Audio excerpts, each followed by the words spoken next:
ವಾಣಿಜ್ಯ ತೆರಿಗೆ ಉಪನಿರ್ದೇಶಕನಿಗೆ ಲೋಕ ಶಾಕ್ ಕೊಟ್ಟಿದೆ. ಇವತ್ತು ದಾಳಿಯನ್ನು ನಡೆಸಲಾಗಿದ್ದು ಪರಿಶೀಲನೆ ನಡೆಸಿದ್ದಾರೆ. ಕೊಪ್ಪಳ ಹಾಗೂ ಹುಬ್ಬಳ್ಳಿ ನಿವಾಸದಲ್ಲಿ ಶೋಧ ಕಾರ್ಯವನ್ನು ನಡೆಸಲಾಗಿದೆ. ಲಕ್ಷಾಂತರ ರೂಪಾಯಿ ನಗದು ಕೂಡ ಪತ್ತೆಯಾಗಿದೆ. ಬಂಗಾರ, ಬೆಳ್ಳಿ ಕೂಡ ಈ ಸಂದರ್ಭದಲ್ಲಿ ಸಿಕ್ಕಿವೆ. ದುಡ್ಡು ಎಣಿಸುವ ಯಂತ್ರವನ್ನು ತೆಗೆದುಕೊಂಡು ಬಂದಿದ್ದಾರೆ ಸಿಬ್ಬಂದಿಗಳು. ಆ ಪರಿಪ್ರಮಾಣದಲ್ಲಿ ಮನೆಯಲ್ಲಿ ನಗದನ್ನು ಇರಿಸಿಕೊಳ್ಳಲಾಗಿದೆ. ಅಪಾರ ಪ್ರಮಾಣದಲ್ಲಿ ಹಣ ಪತ್ತೆಯಾಗಿದ್ದರ ಹಿನ್ನೆಲೆಯಲ್ಲಿ ಹಣ ಎಣಿಕೆ ಕಾರ್ಯ ನಡೀತಾ ಇದೆ. ಸಂಜೆಯ ತನಕವೂ ಕೂಡ ಈ ಎಣಿಕೆಯ ಕಾರ್ಯ ನಡೆಯಬಹುದು ಅನ್ನುವಂತಹ ಅಂದಾಜನ್ನ ಮಾಡಲಾಗ್ತಾ ಇದೆ.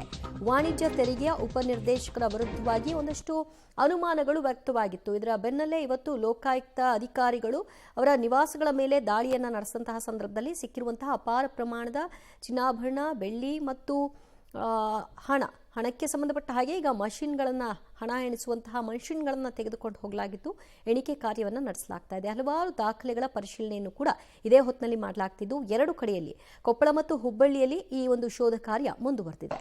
ಮತ್ತಷ್ಟು ಮಾಹಿತಿ ಕೊಡ್ತಾರೆ ನಮ್ಮ ಪ್ರತಿನಿಧಿ ಸುನಿಲ್.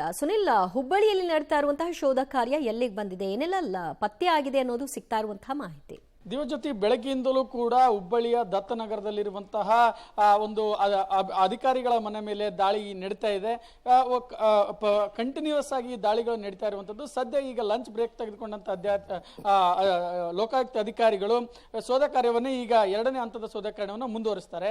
ಈ ಮೊದಲನೇ ಹಂತದಲ್ಲಿ ಅಪಾರ ಪ್ರಮಾಣದ ನಗದು ಹಣ ಮತ್ತು ಬೆಳ್ಳಿ, ಬಂಗಾರ, ಅದರ ಜೊತೆಗೆ ಮಹತ್ವದ ದಾಖಲೆ ಕೂಡ ಲಭ್ಯವಾಗಿರುವಂತದ್ದು. ಸೊ ಹಣ ಎಣಿಕೆ ಯಂತ್ರ ಹೊಂದಿದ್ರೂ ಕೂಡ ಸ್ಥಳೀಯ ಅಧಿಕಾರಿಗಳ ಸಹಾಯದಿಂದ ಮತ್ತೊಂದು ಹಣ ಯಂತ್ರವನ್ನ ತೆಗೆದುಕೊಂಡು ಬಂದಿರುವಂತ, ಅದರ ಜೊತೆಗೆ 2 ಪ್ರಿಂಟಿಂಗ್ ಮಿಷನ್ ಕೂಡ ಇದೆ. ಈಗ ಅಂದ್ರೆ 2 ಹಣ ಎಣಿಕೆ ಯಂತ್ರ ಮತ್ತು 2 ಪ್ರಿಂಟಿಂಗ್ ಮಿಷನ್ ಮತ್ತು ಹಣ ಒಂದು ಸುಭಿಕ್ಷವಾಗಿ ತೆಗೆದುಕೊಂಡು ಹೋಗಲು ಒಂದು ಖಾಲಿ ಟ್ರಂಕಿನ ವ್ಯವಸ್ಥೆಯನ್ನು ಕೂಡ ಲೋಕಾಯುಕ್ತ ಅಧಿಕಾರಿಗಳು ಮಾಡಿಕೊಂಡಿರುವಂತದ್ದು. ಮತ್ತು ಇದರ ಜೊತೆಗೆ 12 ಸೈಟ್ಗಳ ದಾಖಲೆ ಸಿಕ್ಕಿರುವಂತದ್ದು. ಆ ಸೈಟ್ಗಳ ಕ್ರಾಸ್ ಚೆಕಿಂಗ್ ಕೂಡ ನಡೀತಾ ಇದೆ. ಸೊ ಹೀಗಾಗಿ ಈ ಒಂದು ಕಾರ್ಯಾಚರಣೆ ಒಂದು ಮಹತ್ವವನ್ನು ಪಡೆದುಕೊಂಡಿರುವಂತದ್ದು. ಇಲ್ಲಿ ನೋಡಬಹುದು ದೃಶ್ಯಾವಳಿಗಳಲ್ಲಿ ಈಗ ಎರಡನೇ ಹಂತದ ಕಾರ್ಯಾಚರಣೆ ನಡೀತಾ ಇದೆ. ಒಂದು ಲಂಚ್ ಬ್ರೇಕ್ ಅನ್ನು ತೆಗೆದುಕೊಂಡ್ರು. ಬೆಳಗ್ಗಿಂದಲೂ ಕೂಡ ಅಧಿಕಾರಿಗಳು ಈ ಒಂದು ಕಾರ್ಯಾಚರಣೆ ನಡೆಸ್ತಾಲೇ ಇದ್ದಾರೆ. ದಾಖಲೆಗಳು ಸಿಗ್ತಾನೆ ಇದಾವೆ ಮತ್ತು ದಾಖಲೆಗೆ ಸಂಬಂಧಪಟ್ಟ ಮಾಹಿತಿಯನ್ನು ಕೂಡ ಕೇಳ್ತಾ ಇದ್ದಾರೆ. ಸೊ ಒಳಗಡೆ ಈಗ ಏನಿಲ್ಲ ಅಂದ್ರೂ ಒಂದು 5-6 ಜನರ ತಂಡ ಇತ್ತು. ಆ ಒಂದು ತಂಡದ ಸಂಖ್ಯೆ ಕೂಡ ಜಾಸ್ತಿ ಆಗಿದೆ.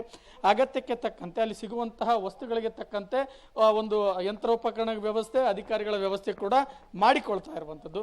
ಸದ್ಯದ ಮಾಹಿತಿ ಪ್ರಕಾರ ಈಗ ಅಧಿಕಾರಿಗಳ ಬಳಿ ಅಪಾರ ಪ್ರಮಾಣದ ನಗದು ಇದೆ ಅಂತ ಈಗ ಮಾಹಿತಿ ಲಭ್ಯ ಆಗಿರುವಂತದ್ದು. ಈ ಮಾಹಿತಿ ಆಧರಿಸಿ ಅದರ ಒಂದು ಎಣಿಕೆ ಕಾರ್ಯ ನಡೀತಾ ಇದೆ. ನೀವು ಹೇಳಿದಂತೆ ಸಂಜೆ ತನಕ ಕೂಡ ನಡೀಬಹುದು. ಸೊ ಹೀಗಾಗಿ ಆ ಒಂದು ಕಾರ್ಯವೂ ಕೂಡ ಈಗ ನಡೀತಾ ಇರುವಂತದ್ದು. ಕೆಲವೇ ಕ್ಷಣಗಳಲ್ಲಿ ಮತ್ತಷ್ಟು ಅಪ್ಡೇಟ್ ಸಿಗುವಂತ ಸಾಧ್ಯತೆ ಇದೆ. ಥ್ಯಾಂಕ್ ಯು ಸುನಿಲ್, ನಿಮ್ಮೆಲ್ಲ ಮಾಹಿತಿಗೆ. ನೋಡ್ತಾ ಇದ್ರಿ ದೃಶ್ಯದಲ್ಲಿ ಅಪಾರ ಪ್ರಮಾಣದ ಚಿನ್ನಾಭರಣ, ನಗದು ಲಭ್ಯವಾಗಿದೆ. ಜೊತೆಗೆ ಹಲವು ದಾಖಲೆ ಪತ್ರಗಳ ಶೋಧವನ್ನು ಕೂಡ ಈಗಾಗಲೇ ನಡೆಸಲಾಗ್ತಾ ಇದ್ದು ಪರಿಶೀಲನೆ ಕಾರ್ಯದಲ್ಲಿ ತೊಡಕೊಂಡಿದ್ದಾರೆ. ಬಹುತೇಕ ಸಂಜೆಯವರೆಗೂ ಕೂಡ ಈ ದಾಳಿ ಮುಂದುವರಿಯುವ ಸಾಧ್ಯತೆ ಇದೆ. ಎರಡು ಕಡೆಗಳಲ್ಲಿ ಈ ವಾಣಿಜ್ಯ ತೆರಿಗೆಯ ಉಪನಿರ್ದೇಶಕರಿಗೆ ಸಂಬಂಧಪಟ್ಟಂತಹ ಕೊಪ್ಪಳ ಮತ್ತು ಹುಬ್ಬಳ್ಳಿಯ ನಿವಾಸಗಳಲ್ಲಿ ಶೋಧ ಕಾರ್ಯವನ್ನು ನಡೆಸಲಾಗ್ತಾ ಇದೆ. ಎಂಡ್ ಏನು ಅನ್ನುವಂತಹ ಪ್ರಶ್ನೆ. ಎಲ್ಲಾ ಕಡೆಗಳಲ್ಲೂ ಕೂಡ ಲೋಕಾಯುಕ್ತ ದಾಳಿಯನ್ನು ನಡೆಸುತ್ತೆ.